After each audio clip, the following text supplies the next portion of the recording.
ৰিচাৰ্চৰ দ্বাৰা এষ্টিমেট কৰা হৈছে যে এজন সুস্থ মানুহৰ মনলৈ প্ৰতিদিনে 60,000ৰ পৰা 80,000 পৰ্যন্ত চিন্তা আহে।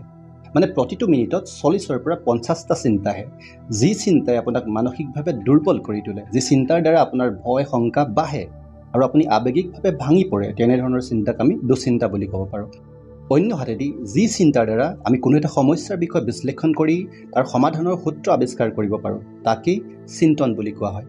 গুৰুত্বপূৰ্ণ কথাটো হৈছে এই চিন্তন নামৰ প্ৰক্ৰিয়াটোৰ বিষয়ে বেছিভাগ মানুহে অজ্ঞাত। সেইকাৰণে জীৱনলৈ সমস্যা এটা আহিলে তাৰ সমাধানৰ ওপৰত গুৰুত্ব দিয়াৰ পৰিৱৰ্তে আমি তাৰ নিগেটিভ ইম্পেক্টবোৰৰ ওপৰত ফ'কাছ কৰোঁ বেছিকৈ। সমস্যাটোৰ ৰুট কজটোৰ বিষয়ে জানিবলৈ চেষ্টা কৰাৰ পৰিৱৰ্তে দুখত ভাগি পৰোঁ, মন মাৰি জুপুকা লাগি বহি থাকোঁ আৰু ব্লেম গেম খেলোঁ। এইবোৰ চব তাৰ কাৰণেই হ'ল বা তাইৰ কাৰণেই হ'ল, এনেবোৰ কথা কৈ নিজকে মেনিপুলেট কৰোঁ যাতে নিজৰ লগতে আপোনজনৰ দৃষ্টিত আমি নিজে নিকা হৈ থাকিব পাৰোঁ।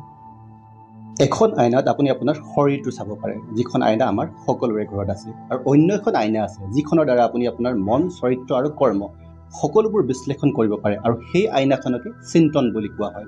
ই আপোনাক নিৰপেক্ষভাৱে কোনো ধৰণৰ বাহ্যিক কাৰকৰ প্ৰভাৱ নোহোৱাকৈ ঘটনা বা বিষয়বস্তু এটাৰ লগত জড়িত প্ৰতিটো ৰেছপনচিবল ফেক্টৰৰ বিষয়ে অথেণ্টিক ইনফৰমেশ্যন যোগান ধৰে। চিন্তন কৰিবৰ বাবে মন মন্থন কৰিব লাগিব। নিৰন্তৰ মন্ত্ৰ জপ, নাম জপ, ৰেকি হিলিং, মেডিটেশ্যন, প্ৰাৰ্থনা, নিউৰ'লিংগুইষ্টিক প্ৰগ্ৰেমিং, EFT মানে ইম'চনেল ফ্ৰীডম টেকনিক, চাইকিক চাৰ্জাৰী, এনেধৰণৰ বহুতো ৰাস্তা আছে যাৰ দ্বাৰা মন মন্থন কৰিব পাৰি। মন মন্থন নকৰাকৈ আপুনি চিন্তন কৰিবই নোৱাৰে, কাৰণ যিদৰে এটা লেতেৰা দুৰ্গন্ধময় কোঠাত ঈশ্বৰৰ আৰাধনা কৰাটো অসম্ভৱ, একেদৰে এটা লেতেৰা মনৰ সৈতে পবিত্ৰ আৰু নিৰপেক্ষ চিন্তন কৰাটো অসম্ভৱ। যদি চেষ্টা কৰি চায়ো আপোনাৰ দুশ্চিন্তাহে বাঢ়িব।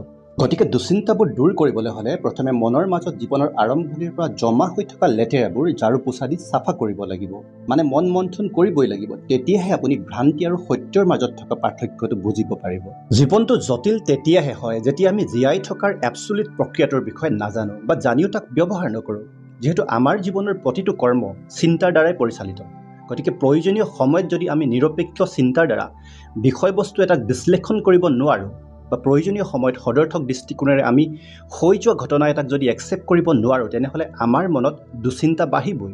মানুহৰ জীৱনটো যে পাইছোঁ আমি আত্ম উত্তৰণৰ বাবেহে পাইছোঁ, কিন্তু উপযুক্ত জ্ঞান আৰু সচেতনতাৰ অভাৱৰ বাবে আমি আত্মনাশী আৰু সমাজনাশী কৰ্ম সম্পাদন কৰি দুশ্চিন্তাৰ ঘোৰ অন্ধকাৰত সোমাই পৰিছোঁ।